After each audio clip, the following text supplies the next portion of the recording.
ఓం మహాగణాధిపతయే నమః. ఓం గురుభ్యో నమః. ఓం శ్రీమాత్రే నమః. పరమేశ్వర స్వరూపమైనటువంటి జ్యోతిష, వాస్తు మరియు ఇతర అనేకమైనటువంటి శాస్త్రములను మనకు అందించినటువంటి మహర్షులకి నమస్కారం. హయగ్రీవ హయగ్రీవ హయగ్రీవేత్యోపదేత్తస్స నిస్సరతేవాణి జన్మకన్యా ప్రవాహవత్.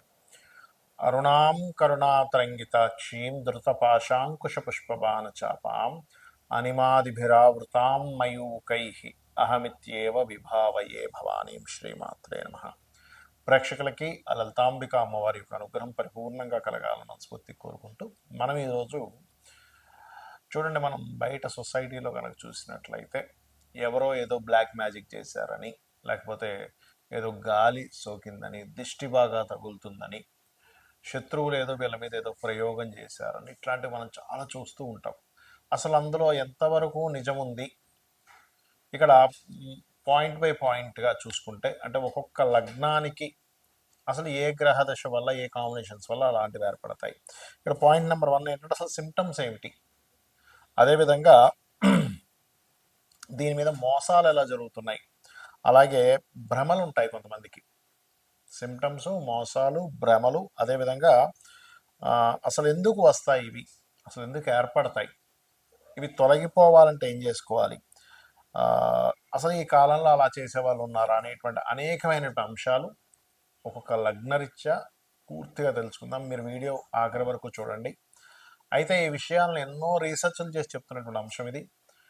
ఈ యొక్క అంశం చెప్తుంది నేనైనప్పటికీ కూడా చెప్పేస్తుంది సాక్షాత్ లలితామ్మవారిగా భావిస్తూ భ్రమల్ని, భయాల్ని పోగొట్టుకోవడానికే ఈ వీడియో పర్టికులర్గా చూడండి, మీకు అర్థం. ధనుర్లగ్నము ధనస్సు వారికి మరి మీకు ఏ కాంబినేషన్స్ వల్ల ఇట్లా జరుగుతాయి అంటే గాలి సోకడం కావచ్చు, కొన్ని నెగిటివ్ ఎనర్జీస్ కావచ్చు, కొన్ని భ్రమలు కావచ్చు. చూసుకున్నట్లయితే ముఖ్యంగా లగ్నాధిపతి ఎవరికైనా కూడా, అంటే మీ గురువు గనక గురుచండాల యోగము అంటుంటారు చూడండి. అయితే ఇవాళ రేపు గురుచండాల యోగం అనేటువంటిది విదేశీ యోగంగా మారిపోయింది. కాబట్టి గురువుకి రాహుకు చంద్రుడు కూడా కనెక్ట్ అయితే ఆ వ్యక్తి విదేశాలకు వెళ్ళడం కూడా జరుగుతూ ఉంటుంది. అయితే ఈ గురువు కనుక రాహుతో కలిసినప్పుడు సర్వసాధారణంగా ఏమవుతుంటుంది అంటే, ఇది 12వ స్థానంతో కనెక్ట్ అయితే వీళ్ళు వ్యసనాలకు గురవుతుంటారు. నెగిటివ్ ఎనర్జీ అనేటువంటిది వచ్చినప్పుడు ఏమవుతుందంటే, సర్వసాధారణంగా వీళ్ళకి ఏదైనా మనం చూస్తూ ఉంటాం కొంతమంది ఇళ్లలో, ఒకప్పుడు వరకు బాగా స్పిరిచువల్గా ఉండే వ్యక్తి అండి, ఇలా సడన్గా ఎందుకో ఏమీ నమ్మకుండా అయిపోయాడంటే అక్కడ అర్థం వాళ్ళకి ఏదో దేవుడు కంప్లీట్గా లేడనేటువంటి ఒక కంప్లీట్ నిర్ధారణ వచ్చింది. అదంతా ఏం కాదు. అక్కడ ఏమిటంటే పర్టికులర్గా ఆ రాహు యొక్క ఎనర్జీ ఏదైతే ఉందో అటు వెళ్ళనివ్వకుండా ఆపుతూ ఉంటుంది గురుచండాల యోగంలో ఉన్నప్పుడు. అందరికీ కాదు, కొంతమందికి మాత్రమే. మరి కొంతమందికి స్పిరిచువల్ రిలేటెడ్ సంబంధించినవి బాగున్నాయి అనుకోండి, అప్పుడు ఏం కాదు. అయితే ఇక్కడ 9వ స్థానాధిపతి రవి కూడా పాడైతే కూడా ఈ నెగిటివ్ ఎనర్జీస్ వస్తూ ఉంటాయి. అలాంటప్పుడు ఎటువంటి వస్తూ ఉంటాయి ఏమిటి అని చెప్పి చూసుకున్నట్లయితే, ఒక్కొక్కసారి చేసేటువంటి పద్ధతిలో పూజ చేయకుండా ఎవరో ఎక్కడో ఏదో చేశారంటే అలా నేను ట్రై చేస్తానని వాళ్ళు చేసేటువంటి పద్ధతులు పూర్తిగా తెలుసుకోకుండా చేసేటువంటి వాటి వల్ల పాజిటివ్ రావాల్సింది నెగిటివ్ ఎనర్జీ వస్తుంది. అంటే అలాగా మనం చూడండి, కొన్నిసార్లు మనం వింటూ ఉంటాం, ఫలానా మంత్రంలో ఒక అక్షరం తేడా వచ్చిందండి, అందుకని ఆ అక్షరం తేడా వల్ల రావాల్సిన రిజల్ట్ రాలేదంటూ ఉంటాం. అలాగే మనం చేసేటువంటి పూజాది క్రియల వల్ల ఆ తేడా వచ్చినప్పుడు ఏమవుతుందంటే, సర్వసాధారణంగా ఇది ఎక్కువగా సంతానం మీద ఎఫెక్ట్ పడుతూ ఉంటుంది ఈ నెగిటివ్ ఎనర్జీస్ వల్ల. ముఖ్యంగా సంతానము లేదా తండ్రి, 9th లార్డ్ కదా. కాకపోతే రవి గురువులు ఇద్దరూ కనుక పాడైనట్లయితే అప్పుడు జీవుడికి అండ్ తండ్రికి ఇద్దరికి ఒకటేసారి ఎఫెక్ట్ ఇస్తూ ఉంటుంది అది. అయితే మీరు ఎప్పుడైనా సరే ఈ గురుచండాల యోగంలో గురుగ్రహం పడి ఎక్కువ నెగిటివ్ ఎఫెక్ట్స్ అనుభవిస్తున్నా అనుకున్నప్పుడు మీరు చేయవలసింది దుర్గా సప్తశతి పారాయణం చేయండి. మరి రవి కనుక పాడైతే ఏ గ్రహాల ద్వారా పాడయ్యాడో తెలుసుకొని చండీ పారాయణం చేసుకోవడం మంచిది.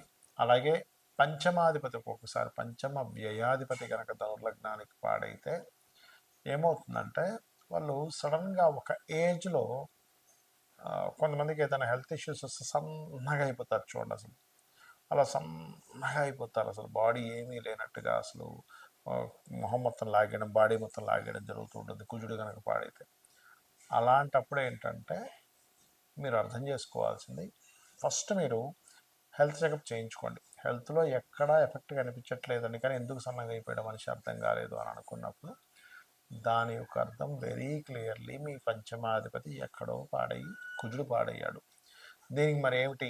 నరసింహస్వామి యొక్క కరావలంబ స్తోత్రం రోజు గనక చేయగలిగితే ఒక 6 months నుంచి 1 year ఆఫ్ పీరియడ్ చేయాలి. ఏదో ఒక రోజు 2 రోజులు ఏదైనా ఒకసారి చదివేశానండి, ఇవాళ శుక్రవారం చదివేశాను, మంగళవారం చదివేశాను, నాకు ఇంకా తగ్గలేదంటే అవ్వదు. ఎందుకంటే ఒక బాడీ బిల్డప్ అవ్వాలంటేనే మనం జిమ్కి వెళ్ళినప్పుడు కనీసం ఒక గంట, గంటన్నర, 2 గంటల సేపు స్పెండ్ చేస్తే ఒక 6 నెలల్లో, సంవత్సరం, 2 సంవత్సరాలు స్పెండ్ చేస్తే కానీ మీ బాడీ స్ట్రెంగ్త్ అవ్వదు, మజిల్ స్ట్రాంగ్ అవ్వదు. అలాంటప్పుడు నెగిటివ్ ఎనర్జీ మిమ్మల్ని కనెక్ట్ అయింది. మరి అలా కనెక్ట్ అయినప్పుడు మీరు నిత్యము మన లక్ష్మీ నరసింహస్వామి యొక్క కరావలంబ స్తోత్ర పఠనం చేస్తూ ఉంటే ఆ స్వామి యొక్క ఎనర్జీ మనలోకి ఇంజెక్ట్ అవుతుంది. ఒకరోజు, 2 రోజులు, 3 రోజులు అలా రోజు చేస్తున్నాం. కొద్ది కొద్దిగా మనం ఏదైనా జపం చేస్తున్నాం అనుకోండి, ఆ జపము లేదా నామస్మరణ యొక్క ఫలితం ఏమవుతుందంటే స్లోగా వీళ్ళలోకి వస్తుంది. వీలున్నప్పుడల్లా ఓం లక్ష్మీ నరసింహస్వామి అయిన మహాన్ అనుకుంటూ ఉన్నాను అనుకోండి, నెగిటివ్ ఎనర్జీ మీకు మాత్రమే కాకుండా మీ సంతానానికి కూడా సోకకుండా ఉంటుంది. ఒక్కొక్కసారి ఏమవుద్ది, రాహు గనక కుజుడిని కనెక్టివిటీ చేసుకున్నప్పుడు కొంతమందికి పిల్లలకి విదేశాలు వెళ్ళినప్పుడు ఎఫెక్ట్ వస్తూ ఉంటుంది. ఎక్కువగా అంటూ ఉంటారు కొంతమంది, ఏమంటున్నాడు ఇక్కడ ఉన్నంతసేపు బాగానే ఉన్నాడు అబ్బాయి, విదేశాలకు వెళ్ళినప్పటి నుంచి ఓ రకంగా ప్రవర్తిస్తున్నాడు అంటూ ఉంటారు. అంటే కారణం ఏంటంటే ఈ పంచమ వ్యయాధిపతి అయినటువంటి కుజుడు ఈ నెగిటివ్ ఎఫెక్ట్స్ కలిగేటువంటి దాంట్లోకి వెళ్ళి కూర్చున్నాడు జన్మజాతకంలో. అలాంటప్పుడు కూడా లక్ష్మీ నరసింహస్వామి స్తోత్ర పఠనమే అద్భుతంగా పనిచేస్తుంది. కుంభలగ్నము, కుంభరాశి. కుంభం వారికి అందరికీ ఒక ఎత్తైతే కుంభం వారు ముఖ్యంగా ఏదైనా మట్టడం వల్ల జరుగుతుంటాయండి శని దశల్లో. అంటే మనం చూస్తుంటాం చూసారు, ఎక్కడో రోడ్డు మీద ఏదో వేశారండి, దాన్ని వెళ్ళి తొక్కాము అందుకే అక్కడి నుంచి అని. అది ఎప్పుడు జరుగుతుంది? అందరికీ జరగదు. మళ్ళీ అది మీ లగ్నాధిపతి వీక్గా ఉండి మీ రవి గనక స్పాయిల్ అయితే అప్పుడు ఏదో తొక్కేసి వచ్చాడంటే అందుకే ఇలా పిచ్చి పిచ్చిగా ప్రవర్తిస్తున్నాడు అంటుంటారు. అలాంటప్పుడు చిన్న దిష్టి తీసుకుంటే పోతుంది కూడా అది. కాకపోతే ఎందుకు కుంభలగ్నం వారికి అంటే లగ్నాధిపతి వ్యయాధిపతి ఒక్కడే, అంటే పాదాలకి కారకుడు శని అవుతాడు ముఖ్యంగా వీళ్ళకి కుంభలగ్నం వారికి. అలాంటప్పుడు శని స్పాయిల్ అయ్యాడు, ఆ మహాదశ లేదా అంతర్దశ నడుస్తుంది, తెలియని ఒక భ్రమలు. సర్వసాధారణంగా ఇట్లాంటి జరిగినప్పుడు ఏమవుతుందంటే నిద్ర పట్టదు, తొందరగా నిద్ర పట్టదు. ఒకవేళ పట్టినా సరే చెడు చెడు కళలు రావడం, ఎవరెవరో కళ్ళలోకి రావడం, లేకపోతే కొన్ని కొన్ని ఆకారాలు కొంతమంది కనిపిస్తుంటాయి కూడా, ఎదురుగా కనిపిస్తుందండి నాకు ఒక తెల్లటి ఆకారం, అదేంటో నన్ను పిలుస్తుంది అంటూ ఉంటారు. దాని అర్థం ఏమిటంటే ఒకటి, ఇక్కడ 2 విషయాలు అర్థం చేసుకోవడం. ఒకటి, మీ పితృదేవతలు అంటే మీ పూర్వీకుల్లో ఎవరైనా వచ్చి మీకు వాళ్ళకి చేయమని చెప్పడం. రెండవది, మీరు భ్రమపడడం కూడా ఉంటుంది. ఎప్పుడు జరుగుతుందండి భ్రమ అనేది? దీన్ని ఎలా గుర్తించాలి అంటే మీకు ఇది భ్రమ నిజమా అనడానికి దేవతా సంబంధించిన కార్యక్రమాలు నార్మల్గా చేసుకుంటూనే ఉంటారు, దానిలో ఎక్కడ కూడా తేడా రాదు. మీకు భ్రమ అనుకోండి, మధ్యలో ఉలిక్కిపడ్డాలు ఇట్లాంటివి ఉండవు. కానీ భ్రమ కాకుండా నిజంగా ఏదైనా మీకు వచ్చింది, ఏదో తొక్కడం వల్ల వచ్చిందంటే మధ్యలో ఉలిక్కిపడ్డాలు ఇట్లాంటివి జరుగుతూ ఉంటాయి. అయితే మీకు ప్రధానంగా పంచమాధిపతి బుధుడవుతాడు కాబట్టి ఓం నమో నారాయణాయ అనే మంత్రం మీ బుధగ్రహం కనుక బాగున్నట్లయితే ఆ ఒక్క మంత్రం చాలు, మీకు అన్నీ కూడా క్లియర్ అవ్వడం జరుగుతూ ఉంటుంది. అదేవిధంగా కొంతమంది చూడండి ఆస్తుల కోసం ఇబ్బంది పెడుతూ ఉంటారు కొంతమందిని. అది ఎప్పుడు జరుగుతుంది అంటే శుక్ర కుజ 2 గ్రహాలు కనుక పాడై జన్మజాతకంలో ఆ మహాదశలు అంతర్దశలు నడిచేటప్పుడు ఈ ఆస్తుల మూలంగా మీరు ఆస్తిని పొందితే వాళ్ళకి తగ్గుతుందనేటువంటి భావంతో కొంతమంది అన్నదమ్ముల మీద కూడా అన్నదమ్ములకి కొన్ని ప్రయోగాలు చేసుకుంటూ ఉంటారు. అలాంటప్పుడు పర్టికులర్గా మీరు లక్ష్మీ నరసింహస్వామి యొక్క స్తోత్ర పఠనం కనుక చేయడము, లేదా వారాహి అమ్మవారి యొక్క అష్టోత్తరం. ఎందుకంటే చాలామందికి తెలియని విషయం ఏంటంటే ఇలాంటివి జరిగినప్పుడు ఏదో చేసేసుకోవాలనుకుంటారు, అలా కాదు.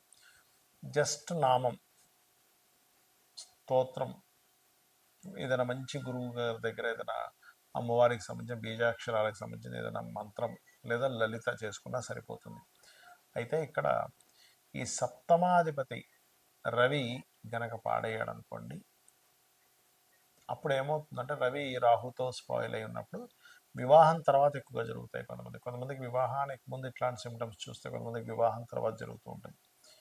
అలాంటప్పుడు మరి ఏం చేయాలంటే వివాహం చేసుకోకూడదు అంటే కాదు, అక్కడ వివాహానికి ముందు ఆ రవి ఏ గ్రహాల ద్వారా పాడయ్యాడో చూసుకొని దానికి సంబంధించిన దానాలు ఇవ్వడం చేస్తూ ఉండాలి.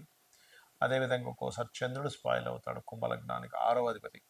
అప్పుడు ఏమవుతుందంటే ఆ యొక్క శత్రుత్వాలు కానివ్వండి, మిస్అండర్స్టాండింగ్స్ కానివ్వండి, అంతా తల్లి ద్వారా వస్తూ ఉంటుంది. అది కొంతకాలం ఉంటుంది. అంటే చంద్రుడు 10 సంవత్సరాల తన డ్యూరేషన్ 10 ఇయర్స్. ఒక్కొక్కసారి చంద్రుడు అంతర్దశ వచ్చింది, ఏ సంవత్సరమో 2 సంవత్సరాలు, ఒక 6 నెలలు అట్లా వచ్చిందనుకోండి.